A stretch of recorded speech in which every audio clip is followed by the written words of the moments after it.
بسم اللہ الرحمن الرحیم المال والبنون زینت الحیات الدنیا والباقیات الصالحات خیر عند ربک ثوابا۔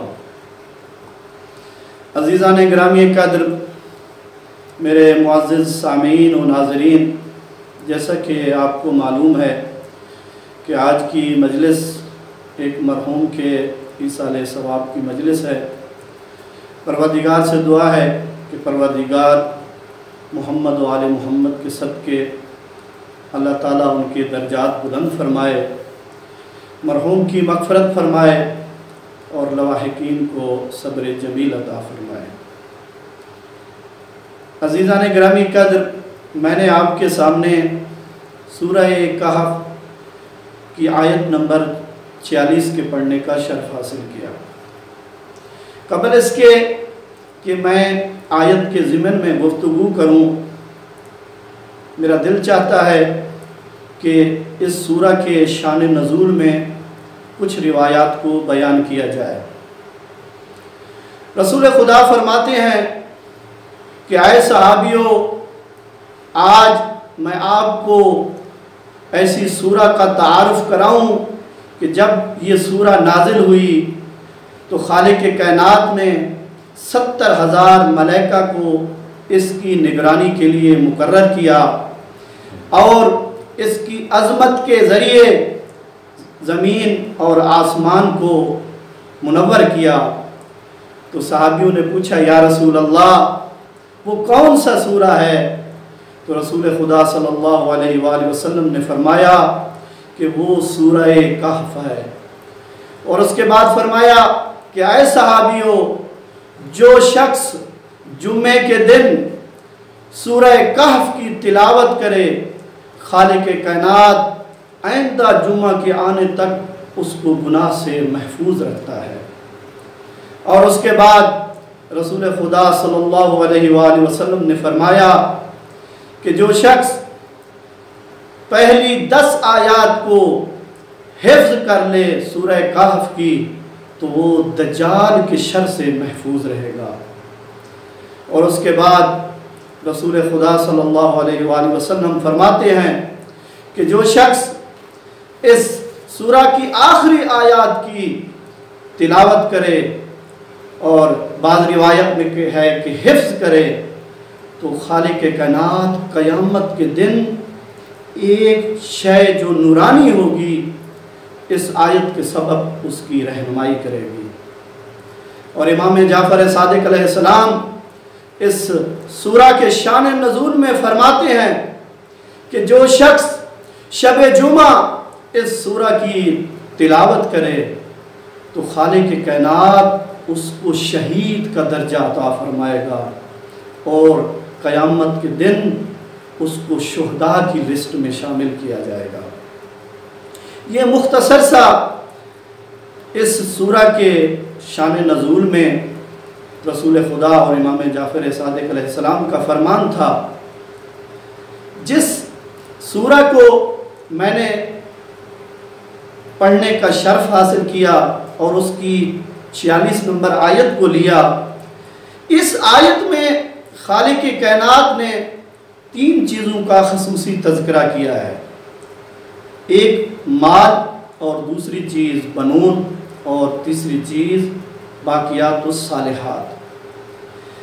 مفسرین کہتے ہیں کہ باقیات الصالحات کا مفہوم وسیع ہے کہ ہر وہ کام خیری، ہر وہ کام نیک، ہر وہ چیز نیک جو خدا کی رضا کی خاطر کی جائے اس کو باقیات الصالحات کہتے ہیں۔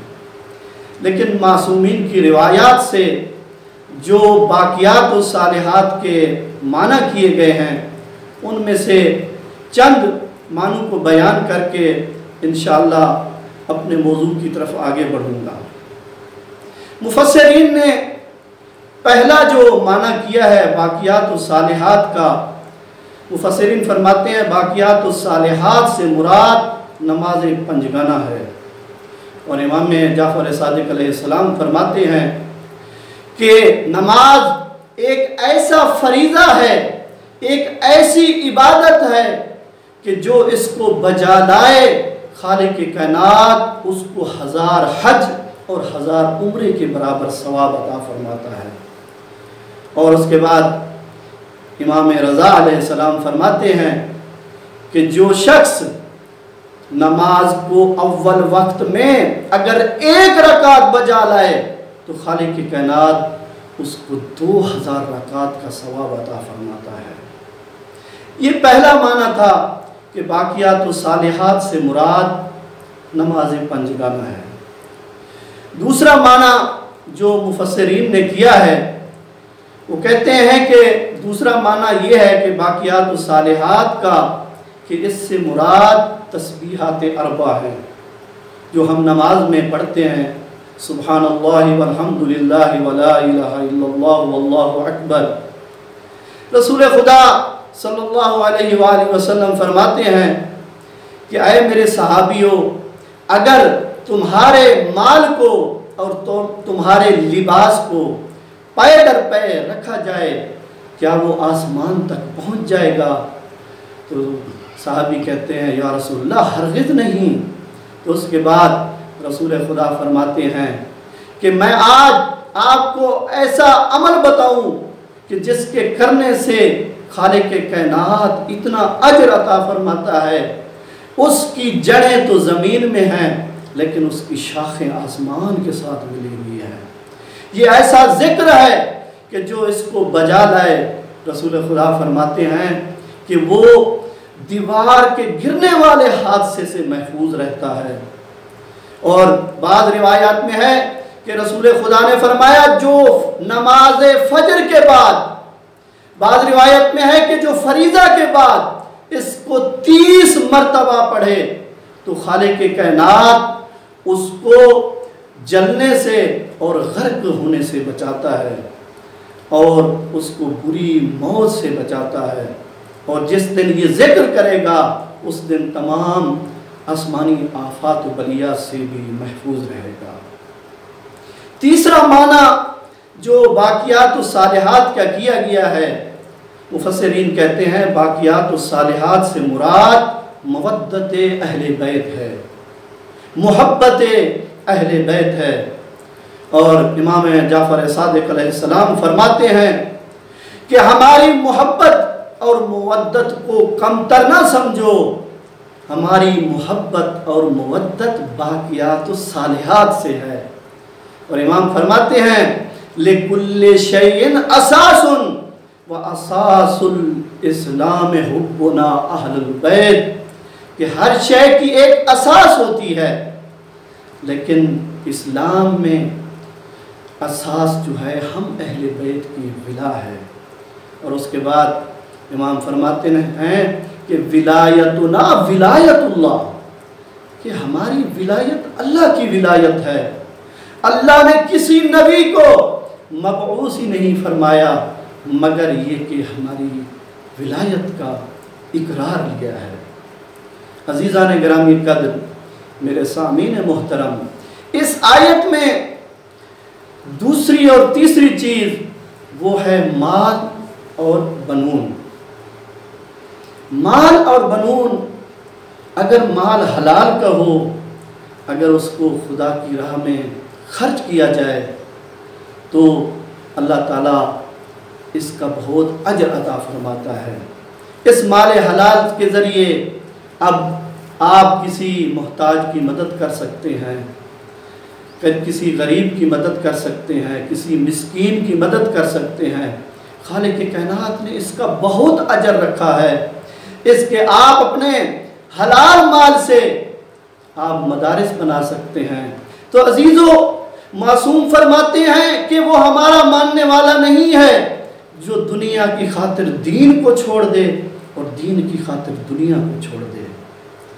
آیت اللہ نعمت جزیری اپنے استاد علامہ مجلسی سے پوچھتے ہیں کہ اے استاد محترم، یہ بتائیں کہ دنیا انسان کے لیے فائدہ مند ہے یا نقصان دہ ہے؟ تو علامہ مجلسی نعمت اللہ جزیری کے استاد ہیں، بڑے ہیں۔ تو علامہ مجلسی نے کہا کہ اے نعمت اللہ جزائری، ہم میں سے جو پہلے مر جائے گا وہ زندہ کو خواب میں آ کر بتائے گا کہ دنیا انسان کے لیے فائدہ مند ہے یا نقصان دہ ہے۔ علامہ مجلسی کا انتقال ہو جاتا ہے، تو اب نعمت اللہ جزائری اس انتظار میں ہیں کہ استاد خواب میں آئیں اور مجھے بتائیں کہ دنیا انسان کے لیے فائدہ مند ہے یا نقصان دہ ہے۔ جب عرصہ ہو گیا تو علامہ مجلسی نعمت اللہ جزائری کے خواب میں آئے، تو نعمت اللہ جزائری نے کہا استاد اتنی دیر کیوں لگا دی؟ تو علامہ مجلسی کہتے ہیں میں حساب و کتاب سے فارغ ہوتا تو تمہارے پاس آتا۔ کہا کیا بات ہے؟ تو اس وقت آیت اللہ نعمت جزائری سے علامہ مجلسی کہتے ہیں جب تم لوگ مجھے دفن کر کے چلے گئے تو اس کے بعد منکر نکیر آئے، تو انہوں نے مجھ سے سوالات کرنے شروع کیے، من ربک کا، تیرا رب کون ہے؟ من امامک کا، تیرا امام کون ہے؟ سارے سوالات کیے، اور اس کے بعد ایک اور سوال کیا کہ فرمایا اے مجلسی تم یہ بتاؤ کہ سب سے احسن عمل تم نے کون سا کیا ہے؟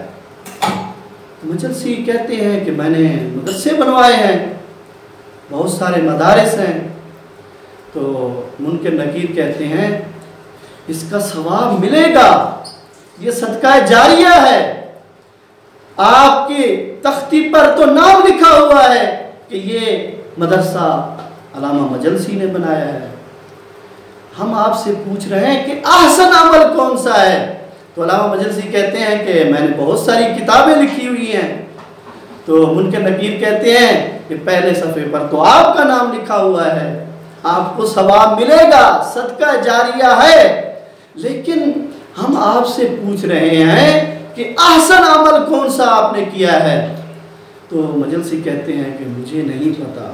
تو عزیزو جو احسن عمل ہوتا ہے تو وہ انسان کو یاد نہیں رہتا۔ تو اس کے بعد یہ منکر نکیر کہتے ہیں کہ ہاں آپ کے ہمسائے میں سے ایک ہمسائے کو کچھ لوگ مار رہے تھے، تو آپ وہاں پر پہنچے، تو آپ نے پوچھا کہ اس کو کیوں مار رہے ہو؟ تو مارنے والوں نے کہا کہ اس نے ہمارے پیسے دینے ہیں، ہر وقت اس سے مانگتے ہیں، قرض دینا ہے، یہ دیتا نہیں ہے، آج تو ہم اس سے لے کے رہیں گے۔ تو علامہ مجلسی اس شخص کا قرض ادا کیا۔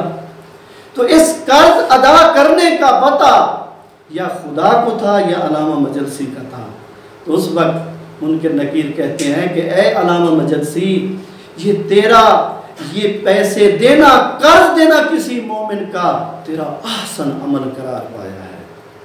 تو عزیزو مال اگر حلال ہو تو اگر اللہ کی راہ میں خرچ کیا جائے تو بہت ہی زیادہ اجر و ثواب ہے خالق کائنات کے نزدیک۔ اسی طرح اگر اولاد نیک اور صالح ہو تو وہ دنیا میں بھی والدین کے لیے فخر کا باعث بنتی ہے، اور آخرت میں بھی ثواب اور مغفرت کا باعث بنتی ہے۔ اور یہ بات روایات اور آیات سے ثابت ہے اور تجربات سے بھی ثابت ہے، جیسا کہ سورہ شعراء آیت نمبر 99 میں ارشاد رب العزت ہوتا ہے بسم اللہ الرحمن الرحیم ما اضلنا الا المجرمون، کہ ہمیں گمراہ نہیں کیا مگر یہ کہ گناہگاروں نے گمراہ کیا ہے۔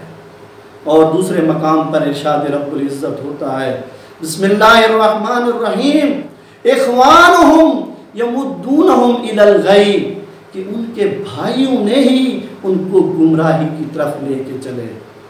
تو عزیزان گرامی قدر، تو آج کی گفتگو میری نیک صالح اولاد کے اسباب میں سے ہے۔ پہلا سبب یہ ہے کہ انسان اپنی اولاد کو اچھی صحبت میں رکھے، اچھے ماحول میں رکھے، وہاں پر بھیجے، ان لوگوں کے پاس بھیجے جن کا اٹھنا بیٹھنا اللہ کی رضا کی خاطر ہے، شریعت کے مطابق ہے۔ روایت میں ہے کہ کہ رسول خدا صلی اللہ علیہ وآلہ وسلم نے فرمایا کہ حضرت عیسیٰ علیہ السلام سے حواریوں نے پوچھا کہ اے نبی اللہ، ہم کس کے ساتھ بیٹھیں اور کس کے ساتھ اٹھیں؟ تو حضرت عیسیٰ علیہ السلام نے فرمایا کہ اے میرے حواریوں، تم اس کے ساتھ اٹھو اور بیٹھو کہ جس کے اٹھنے اور بیٹھنے سے تجھ سے خدا کی یاد تازہ ہو، تیرے دل میں خدا کی یاد تازہ ہو۔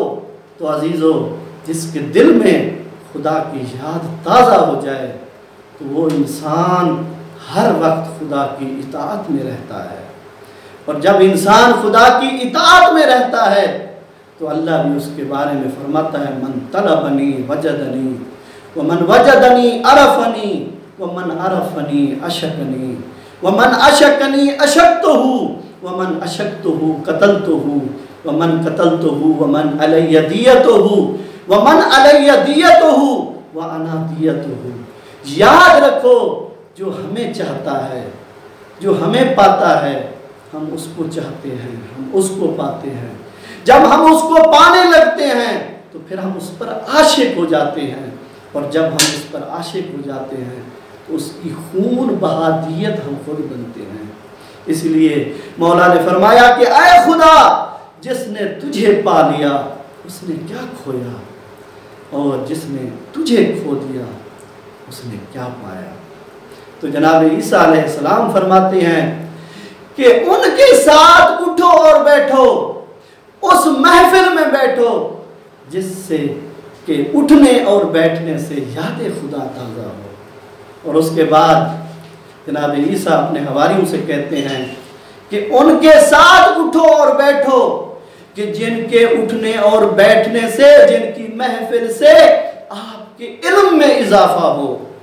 اور اس کے بعد جناب عیسیٰ علیہ السلام فرماتے ہیں اے میرے حواریوں، ان کے ساتھ اٹھو اور بیٹھو، اس محفل میں بیٹھو کہ جن کے عمل کو دیکھ کر تجھے آخرت یاد آ جائے۔ عزیزان گرامی قدر، تو نیک صالح اولاد کے اسباب میں سے ایک سبب یہ ہے کہ انسان اپنی اولاد کو وہاں بھیجے، اس صحبت میں بھیجے کہ جو نیک صحبت ہے، جو اچھے لوگ ہیں۔ دوسرا سبب نیک صالح اولاد میں سے یہ ہے کہ جب اولاد پڑھنے کے قابل ہو جائے تو اس کو تعلیم کے لیے استاد کے پاس لے جاؤ۔ رسول خدا فرماتے ہیں کہ تعلموا تفسیر الابجد فإن فیہ دعا، کہ اپنے بچوں کو تفسیر ابجد کی تعلیم دو، اس میں دعا ہے۔ ابجد کے بہت سارے معنی کیے گئے ہیں، لیکن جو جناب عیسیٰ نے اپنے استاد کے سامنے معنی پیش کیا، میں اس کو بیان کیے دیتا ہوں۔ آیت اللہ نعمت جزائری کہتے ہیں کہ جناب عیسیٰ بچپنے میں بچوں کے ساتھ کھیل رہے تھے۔ اس بچوں کے ساتھ جب کھیل رہے تھے تو ان بچوں میں سے کچھ بچے شرارتی بھی تھے۔ دو بچوں میں لڑائی ہوئی، ایک بچے نے دوسرے بچے کو مارا تو وہ مر گیا، قتل ہو گیا۔ جب ان کے ورثاء کو پتہ چلا تو وہ آئے، تمام بچوں کو اپنی گرفت میں لیا اور بچوں سے پوچھا کہ ہمارے بیٹے کو کس نے قتل کیا ہے؟ تو وہ جو شرارتی بچے تھے انہوں نے کہا کہ حضرت عیسیٰ نے قتل کیا ہے۔ تو جناب عیسیٰ کو قاضی کے پاس لائے، تو جب جناب عیسیٰ کو قاضی کے پاس لایا گیا تو قاضی نے کہا تم نے اس بچے کو کیوں قتل کیا ہے؟ تو روایت میں بہترین جملہ ہے جناب عیسیٰ کا۔ جناب عیسیٰ کہتے ہیں اے قاضی، آپ مجھ سے یہ سوال کرتے کہ اے عیسیٰ کہ تم نے اس کو قتل کیا ہے یا نہیں کیا؟ آپ نے فوراً ہی کہہ دیا ہے کہ اس کو کیوں قتل کیا ہے۔ تو قاضی نے دیکھا یہ تو بچہ بڑا سمجھدار ہے، تو پوچھا تیرا نام کیا ہے؟ تو جناب عیسیٰ نے کہا میرا نام عیسیٰ ابن مریم ہے۔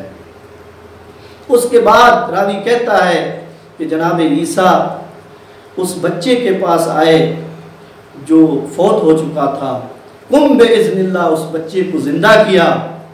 جب بچہ زندہ ہوا تو جناب عیسیٰ نے پوچھا تجھے کس نے قتل کیا ہے؟ تو بچے نے کہا کہ مجھے فلاں بچے نے قتل کیا ہے۔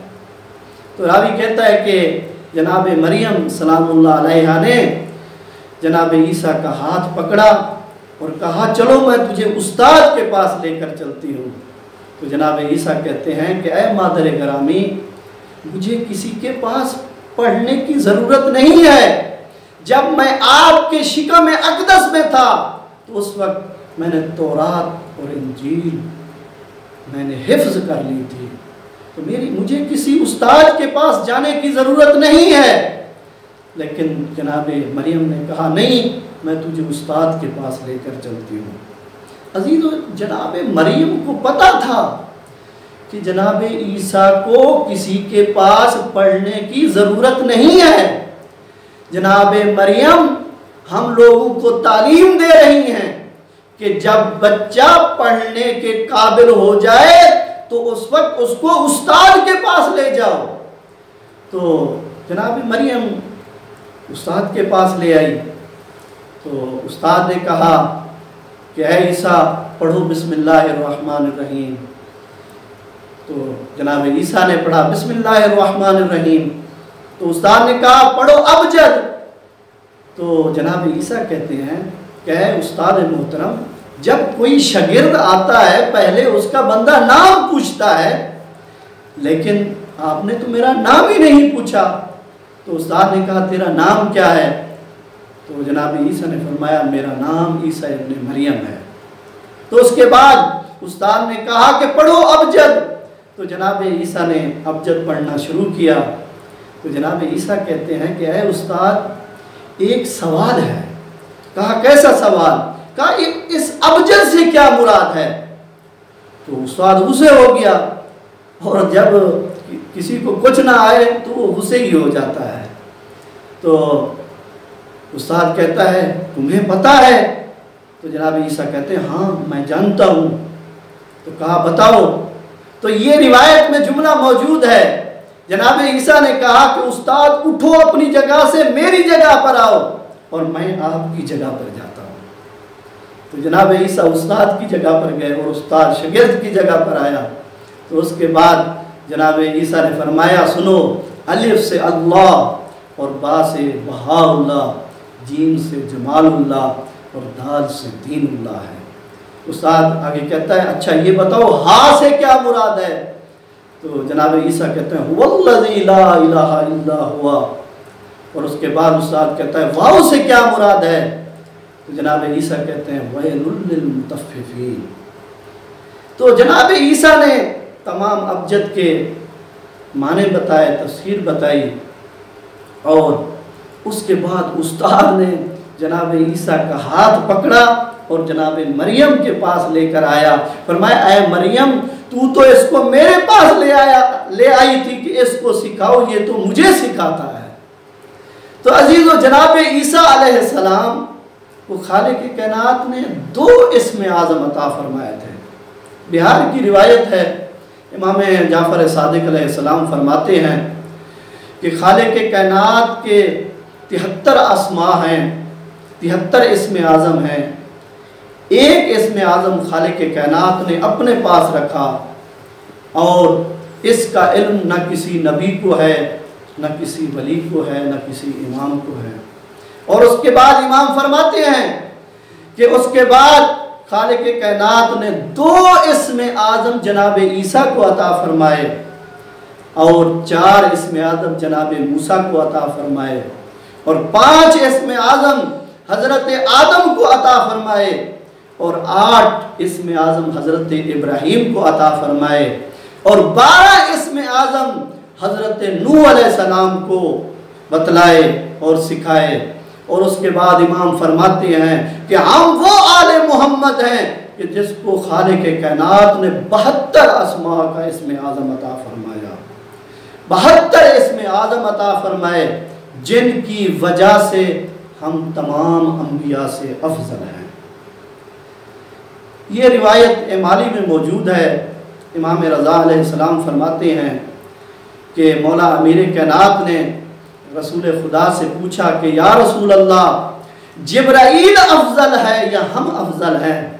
تو رسول خدا مسکرا کر کہتے ہیں مولا امیر کائنات کو پتہ تھا، لیکن مولا امیر کائنات ہم لوگوں کو بتلانا یہ چاہتے ہیں کہ ہم باقی تمام انبیاء سے افضل ہیں۔ تو جب مولا نے کہا تو رسول خدا نے فرمایا کہ علی جبریل تو ہمارے در کا نوکر ہے، خادم ہے، بلکہ بعض روایات میں یہ ملتا ہے کہ بعض ملائکہ محمد و آل محمد کے ماننے والوں کے نوکر ہیں، جیسا کہ روایت میں ملتا ہے۔ رسول خدا فرماتے ہیں یا ابا ذر ان اللہ جعل فی کل رکن من ارکان عرشہ 70,000 ملک لیس لہم تسبیح ولا عبادہ، کہ خالق کائنات نے عرش کے ہر کونے میں 70,000 ملائکہ کو مأمور کیا ہے، جن کا کام تسبیح پڑھنا نہیں ہے، تحلیل کرنا نہیں ہے۔ تو میں کہتا ہوں یا رسول اللہ یہ 70,000 ملائکہ پھر کیا کرتے ہیں؟ تو رسول خدا فرماتے ہیں الدعاء لعلی ولشیعتہ، یہ علی اور علی کے شیعوں کے لیے دعا کرتے ہیں۔ تو رسول خدا فرماتے ہیں یا علی جبرائیل تو ہمارے در کا نوکر ہے، اور خدا کی قسم جس کو اہل بیت کی نوکری مل جائے اس سے بڑا مقام اور کیا ہو سکتا ہے۔ اور جبرائیل امین فخر کرتے ہوئے کہتے ہیں کہ الحمدللہ الذی جعلنا خدام آل محمد، کہ حمد ہے اس خدا کی جس نے ہمیں آل محمد کا نوکر بنایا۔ اور اس کے بعد رسول خدا فرماتے ہیں کہ ہم کس طرح باقی تمام انبیاء سے افضل ہیں۔ فرماتے ہیں یا علی ہم باقی تمام انبیاء سے افضل ہیں، اور یہ انبیاء ملائکہ سے افضل ہیں۔ اور اس کے بعد فرماتے ہیں کہ علی نہ زمین تھا، نہ چاند تھا، نہ سورج تھا، نہ چرند تھے، نہ پرند تھے، نہ دن تھا، نہ رات تھا، کچھ نہ تھا، ہم تھے اور ہمارا خدا تھا۔ پھر اللہ نے اپنے نور سے ہمیں اس طرح جدا کیا جس طرح سورج سے شعاع نکلتی ہے۔ عزیزان گرامی قدر، میرے سامعین محترم، شعاع نہ سورج ہے نہ سورج سے جدا ہے۔ جس طرح شعاع نہ سورج ہے نہ سورج سے جدا ہے، تو اسی طرح آل محمد نہ خدا ہے نہ خدا سے جدا ہے۔ اور جس طرح شعاع کے ذریعے سے سورج کی پہچان ہوتی ہے کہ سورج طلوع کر چکا ہے، تو اسی طرح آل محمد کے محمد و آل محمد کے ذریعے خدا کی پہچان ہوتی ہے۔ فرمایا نحن مظہر العجائب۔ تو عزیزو امام فرماتے ہیں کہ اللہ نے ہمیں 72 اسماء عطا فرمائے ہیں، جس کی وجہ سے ہم باقی انبیاء پر فضیلت رکھتے ہیں۔ اب سوال یہ ہے کہ ایک اسم اعظم کس کو عطا فرمایا؟ ایک اسم اعظم اللہ نے آصف بن برخیہ کو عطا فرمایا۔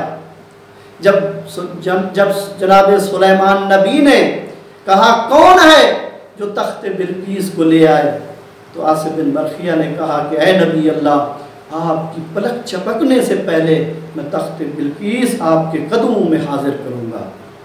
تو جن کے پاس ایک اسم اعظم ہو تو وہ پلک جھپکنے سے پہلے تخت بلقیس منگوا سکتا ہے، اور جس کے پاس 72 اسم اعظم ہوں وہ مدینہ سے خیبر نہیں جا سکتا۔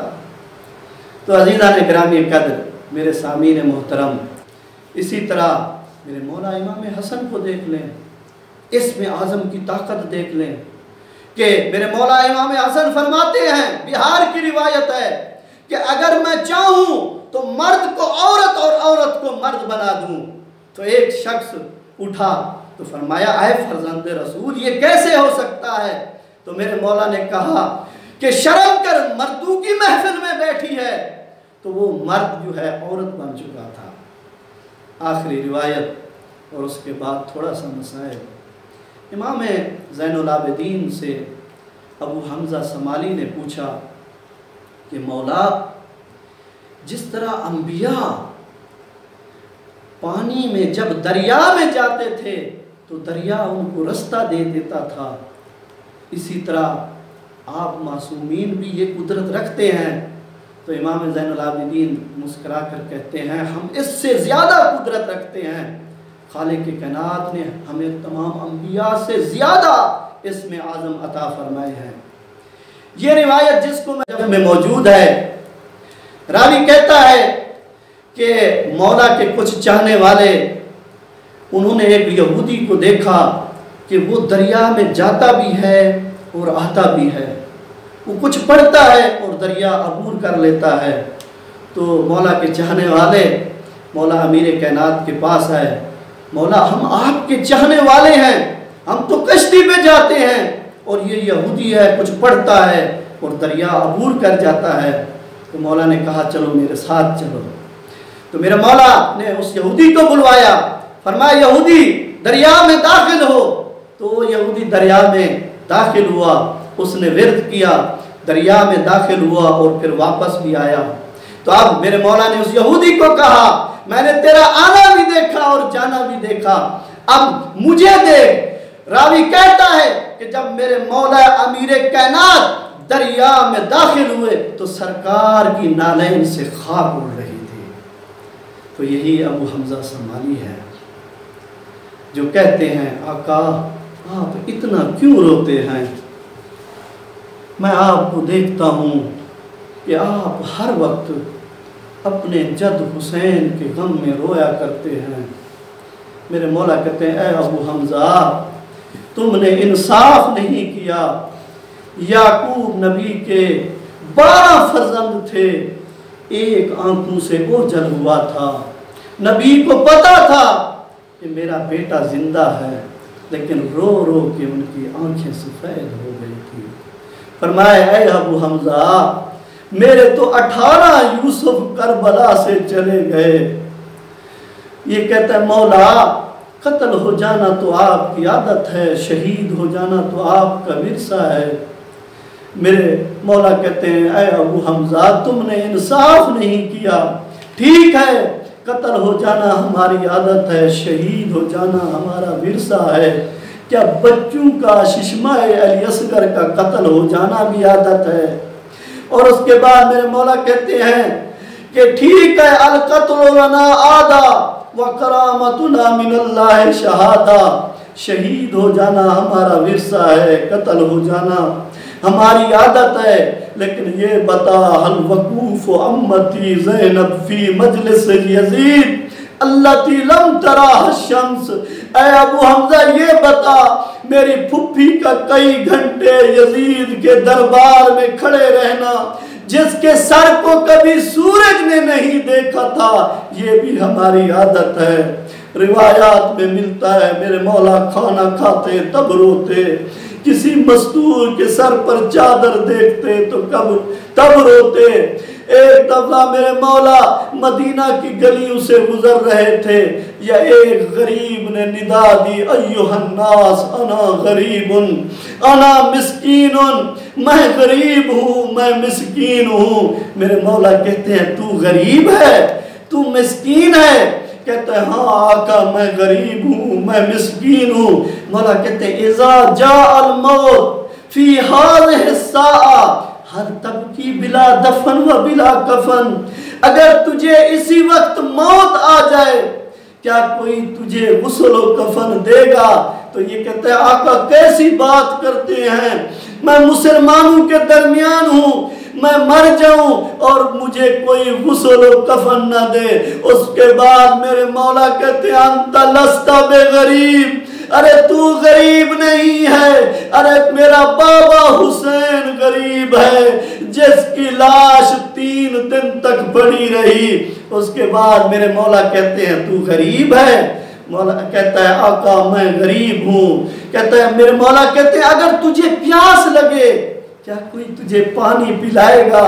تو یہ کہتا ہے آقا کیسی بات کرتے ہیں، میں مسلمانوں کے درمیان ہوں، میں پانی مانگوں اور کوئی مسلمان مجھے پانی نہ دے، تو اس وقت میرے مولا رو کے کہتے ہیں انت لست بغریب، تو غریب نہیں ہے، ارے غریب میرا بابا حسین ہے جس کو دریا کے کنارے پیاسا شہید کیا گیا۔ عزاداران مظلومہ کربلا، آخری روایت اور آپ کی زحمت کو تمام کروں، میرے مولا نے دیکھا کہ ایک قصائی ہے جو جانور کو لے کر جا رہا ہے ذبح کرنے کے لیے۔ میرے مولا کہتے ہیں کہ اے قصائی، کیا تجھے جانور ذبح کرنے کی شرطوں کا پتہ ہے؟ تو یہ کہتا ہے آقا مجھے پتہ ہے، نحنو معاشر القصابین لا تذبح الشاة حتی نعرض علیہا الماء، ہم اس وقت تک جانور کو ذبح نہیں کرتے جب تک اس کو پانی نہ پلا لیں۔ اس وقت میرے مولا رو کر کہتے ہو میرا مظلوم بابا، آپ کو دریا کے کنارے پیاسا ذبح کیا گیا، پیاسا شہید کیا گیا۔ تو میرے مولا کہتے ہیں دوسری شرط یہ ہے کبھی جانور کو جانور کے سامنے ذبح نہ کرنا۔ یہ کہتا ہے آقا میں نے کبھی جانور کو جانور کے سامنے ذبح نہیں کیا۔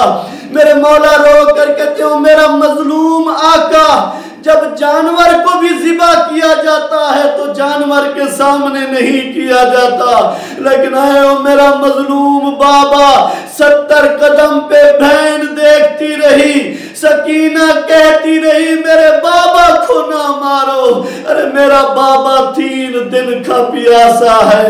اور اس کے بعد کہتے ہیں مولا اے قصائی کبھی کن خنجر سے جانور کو ذبح نہ کرنا۔ یہ قصائی کہتا ہے میں نے کبھی کن خنجر سے جانور کو ذبح نہیں کیا۔ میرے کہتے ہیں میرے مولا کہتے ہیں میرا مظلوم بابا، جب آپ کو ذبح کیا گیا تو کن خنجر سے ذبح کیا گیا۔ آخری جملہ اور آپ کی زحمت کو تمام کروں، میرے مولا کی وفات ہوئی، میرے مولا کو شہید کیا گیا۔